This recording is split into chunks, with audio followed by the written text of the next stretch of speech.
Hey everyone, welcome to Wealth Redefined. I'm your host, Michael Reynolds, certified financial planner and owner of Elevation Financial. Thanks for joining me today, as always. Today we're going to talk about the money date. The money date is a simple checklist for couples who want to get on the same page financially. So managing money as a couple is one of the most important things you can do for your relationship and your financial future in general. Yet, the thing is, most couples rarely sit down together to actually talk about it in a structured way. Life gets busy, conversations get avoided, and before long, financial stress starts to kind of build up beneath the surface. So many fights and disagreements among couples come from money problems. So this is where the money date comes in. A money date is a scheduled, intentional time you set aside with your partner to review your finances together. It doesn't have to be long or complicated. In fact, the simpler you keep it, the more likely you are to actually do it. Once a month is a pretty good rhythm for most couples, although some prefer every 2 weeks, especially if you're working toward a specific goal. In general, couples who regularly discuss money report higher relationship satisfaction and better financial health. And this is why a regular money date can be so valuable for your relationship. And the goal isn't to audit each other or assign blame, it's to stay connected to your shared financial picture so you can make decisions together, reduce surprises, and work toward the things that actually matter to you as a team. So here's a checklist you can work through together at every money date. So this is the money date checklist. All right, first, review last month's spending together. Start by pulling up your spending from the past month. It could be in your budgeting app, a spreadsheet, your bank account, credit card statements, whatever gets it done. The format doesn't really matter as much as actually looking at the numbers together. The point here isn't to critique every purchase, it's to get an honest picture of where your money went. Did spending align with what you both value? Were there any surprises? Did any categories run higher than expected? This is also a good time to notice patterns. If dining out keeps coming in over budget, that's useful information. Maybe the budget needs to be adjusted, or maybe it's a signal to be more intentional. Either way, you're making that decision together instead of one person silently stewing about it. Keep this part of the conversation neutral and curious, not accusatory. You're reviewing data, not assigning fault. That's the important thing. Next, check shared progress on shared savings goals. So whether you're saving for a vacation, a home down payment, a new car, an emergency fund, whatever it may be, your money date is the time to check in on how those goals are progressing. So pull up the balance in whatever account you're using for each goal and compare it to where you're expected to be by now. If you're on track, great. If you've fallen behind, you can talk about why and decide if you want to adjust your contribution or your timeline. Having a visual tracker for savings goals can help make the conversation more motivating. Watching a number grow even slowly reinforces that your efforts are adding up. If you don't have a shared savings goal yet, it's a good time to start defining them. What are the 2 or 3 things you're both most excited to save toward in the next year? If you get specific about these goals, it makes it a lot easier to stay committed to them. Next, identify upcoming big expenses for next month. So take a few minutes to think about what's coming up financially in the next 30 days. Are there any irregular or larger than usual expenses on the horizon? This might include things like a car registration or an annual insurance premium, a birthday or anniversary gift, planned home maintenance or repair, a school event or activity fee, maybe travel or a hotel for a trip you've already booked. So flagging these things ahead of time helps you plan for them rather than getting caught off guard. Also gives you a chance to decide together how you're going to cover them, whether this from a sinking fund, from discretionary spending, or temporarily cutting back somewhere else, for example. This step alone can eliminate a significant amount of financial stress. Most financial surprises aren't really surprises. They're just expenses that weren't planned for in advance. Next, discuss one financial win each person had since the last date.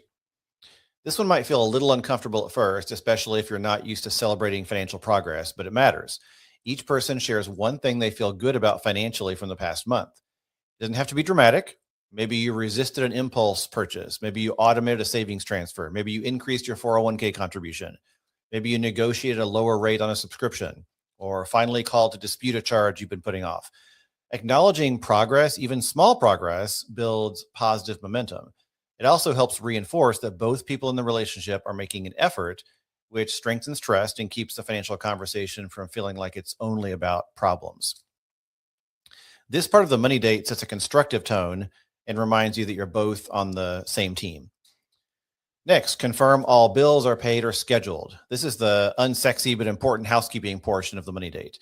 Go through regular bills, confirm everything is that they're paid or scheduled, things like utilities, rent, mortgage, subscriptions, loan payments, insurance premiums, anything that's a regular thing. And if you have bills set up to auto pay, verify the payment amount looks right and that there's enough in the account to cover them.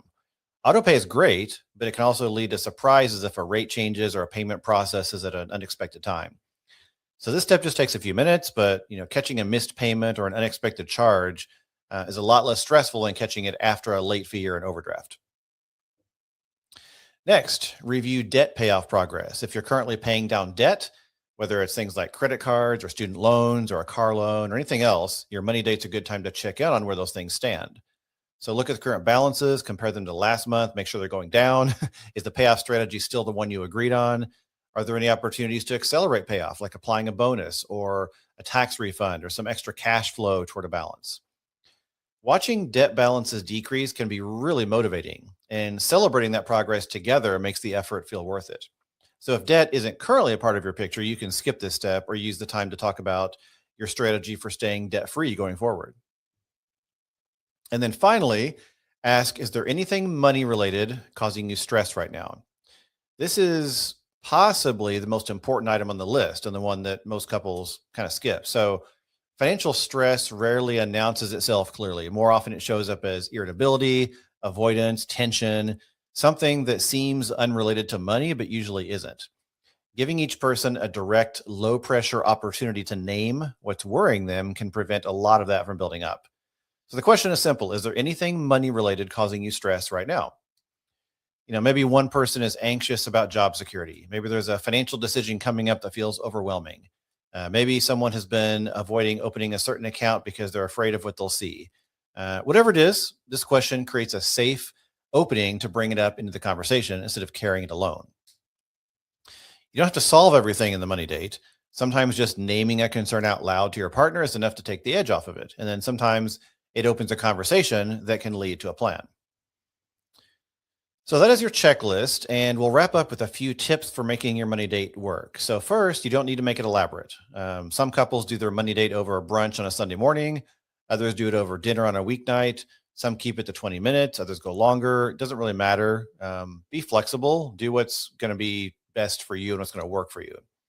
What matters is that it's consistent and intentional. So put on the calendar like any other commitment, protect that time, and agree in advance to keep the conversation constructive.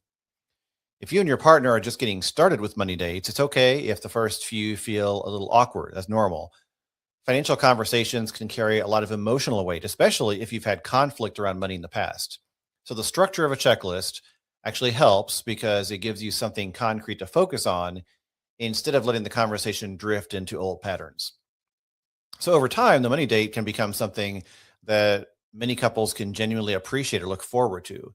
It removes the guesswork from your finances. It reduces conflict, and it helps you feel like a real team when it comes to building the life you want together. Financial stress in relationships usually comes not from lack of money, but lack of communication. The money date is a practical way to change that. So by setting aside a little bit of time each month to review spending, track goals, look ahead, celebrate progress, and check in emotionally, you build the kind of financial partnership that makes everything else easier. And keep in mind, you don't have to be perfect at it. You just need to show up and do it. So that is your money date structure and checklist. And I hope that is helpful. So as always, you're welcome to reach out with any questions. You can find me on my website, which is elevationfinancial.com. I'm pretty easy to find. You can reach out via social media or my website, or better yet, if you want to talk in real time or even learn more about potentially becoming a client, you can book a free consultation right there on my website, which one more time is elevationfinancial.com. Thanks for joining me today. Have a great day. We will see you next time.